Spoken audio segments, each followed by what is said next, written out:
See, think of a CAT RC or ZAT RC less as a language test and more as a language or logical reasoning game in disguise. You know, out of the passages are complex, but the answers are always rooted in the text's logic. The most important thing, if you ask me, give me one tip, Priyasha, I would say forget everything you know about the topic. Your only reality is the passage right in front of you. The moment you start using outside knowledge, you are walking into a trap. The test setters love to put a possible but incorrect answer, and obviously option, I mean, and that relies on general knowledge, so that's why it looks like, oh, this can be the answer. But then stick to what the author always says, even if it feels wrong to you as a person, doesn't matter. Okay, second thing, when you read, don't just observe the information.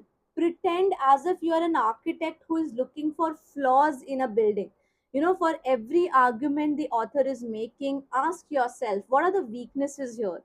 What are the unstated assumptions here? This is actually the core of critical reasoning. If you have followed my old videos, you must be seeing where Priyashadas supports critical reasoning like anything. And that's the reason behind it. It's invaluable asset for those tricky inference based questions of the RCs. And I can guarantee you, you can tackle RCs with 100% accuracy if you work on your critical reasoning.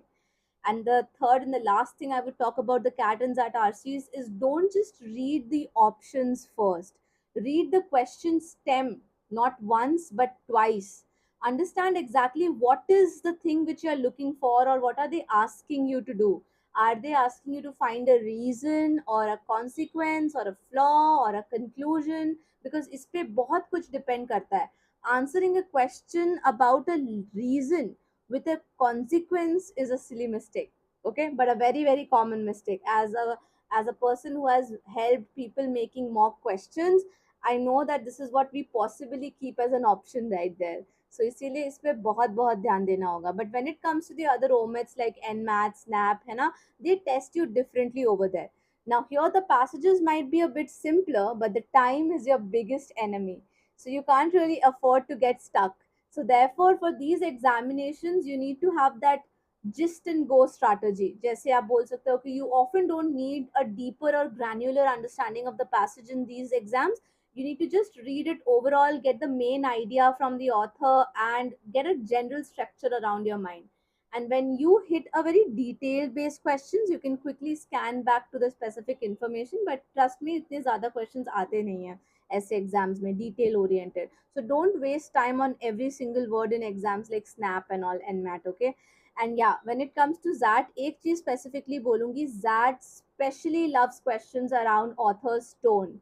A lot of times the answers isn't neutral. So look for the subtle clues, like is the author skeptical about something, or is he hopeful about something, is he critical about something, है ना?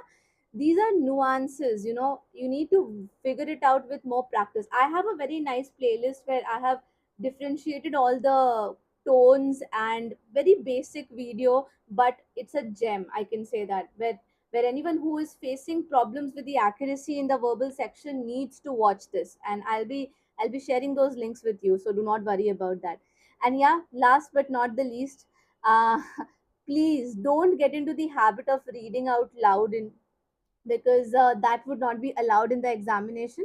Okay, so don't do that. Also, it just wastes a lot of your energy also, उसकी बिल्कुल ज़रूरत नहीं है. Remember one thing, that RCs के through आपके साथ ये, आप में ये टेस्ट किया जाता है कि how well can you refine the information given to you by any other person. As a manager, when you will be sitting in a position, in a leadership position, there will be thousands of people coming and talking to you regarding their problems, their interests, but then you need to filter out only the things which you and your company needs. And that's exactly what you do in a reading comprehension question. Even if the passage is not interesting to you, you still figure out the right answers, right? Just because you have that skill to do so. So make sure you do that nicely. Okay, I hope these points will definitely help you. But yeah, just let me know if you need any other help other than this. But हाँ, एक चीज और भी बोलूंगी कि you don't have to spend a fortune on coaching. Okay, I I can really give you all the resources for free in my Telegram, official Telegram group. Okay, in the Mega Drive link, you will have ample of practice from the best resources ever for this examination. Okay, and my free YouTube videos are also there, so you can go through them and understand everything from the core basics up to the very exam level practice session. So I hope this really helps you, Hannah.